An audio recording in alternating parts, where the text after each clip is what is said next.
My name's Ziad. I've worked at WA Freight Group for almost 2.5 years now.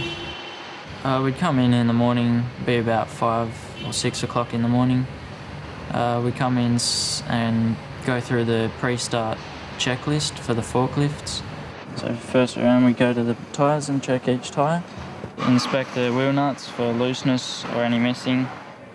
Now we just start the forklift. If there's a fault with the forklift, we'll usually put a cross in the checklist, and then down in the comments section we'll just list what the fault is, and that'll get fixed as soon as possible.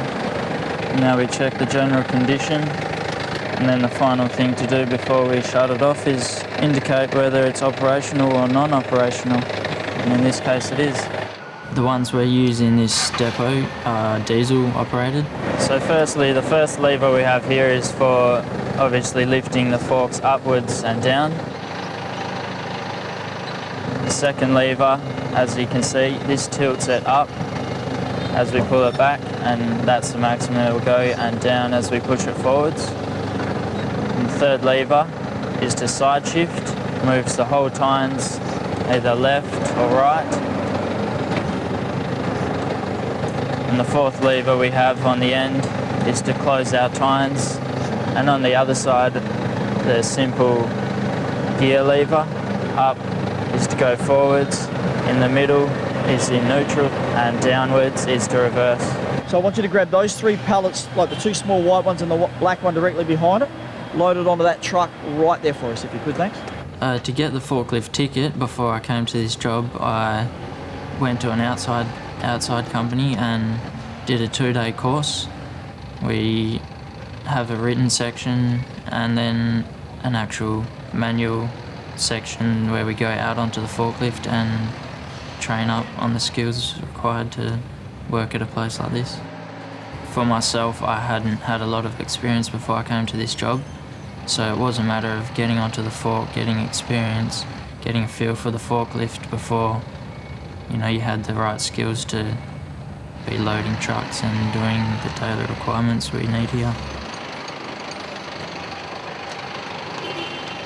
We did get supervision for the beginning, and we'd start off with the smaller jobs, out the back, away from the hustle and bustle of the trucks coming in and out and loading up the odd items that, a more experienced forklift operator would have to do. We have to be an aware person, aware of your surroundings. A forklift can be a dangerous vehicle if used incorrectly. You have to make sure you know exactly where everything is around you at all times. So a few of the things that we really need to watch out for is it's exactly the same but bigger. It's a lot higher, and when you raise it, we've got to be very careful. And most importantly, high voltage lines, power lines and so forth. Tines stick out a lot longer, they're a lot wider. The dangers of the rear end swing with the small forklift. We've got exactly the same thing here with the big one, obviously just on a bigger scale. And the controls are absolutely no different as far as the steering wheel goes. The 4 controls that are through here are exactly the same as you'll find on the smaller forklift. The noticeable thing with here, of course, is you notice that we've actually got a gauge here that will actually tell us how much we're actually carrying. Pretty straightforward as far as that goes. And look, we'll get you up and go and have a play.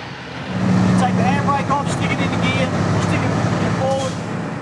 There are a lot of jobs out there that require forklift operators, and obviously there's a lot of companies that need the skills and you need your forklift ticket. You do use the same fork ticket. It's in the same sort of code that you can go up to the 16 tonne that we have here. Okay, park brakes off, hit the black button, shut it down, kick the oscillator switch off. I am actually a uni student studying accounting. This job, it ties in well with being able to work around university and keeping the hours. The hours are flexible for me. It does get me through with the money I need to get through uni. Didn't think that much of it in the beginning before I got into it, but once I did, it is it's more fulfilling than I initially thought before I got into it, and now being in it, it's quite a good job to have been.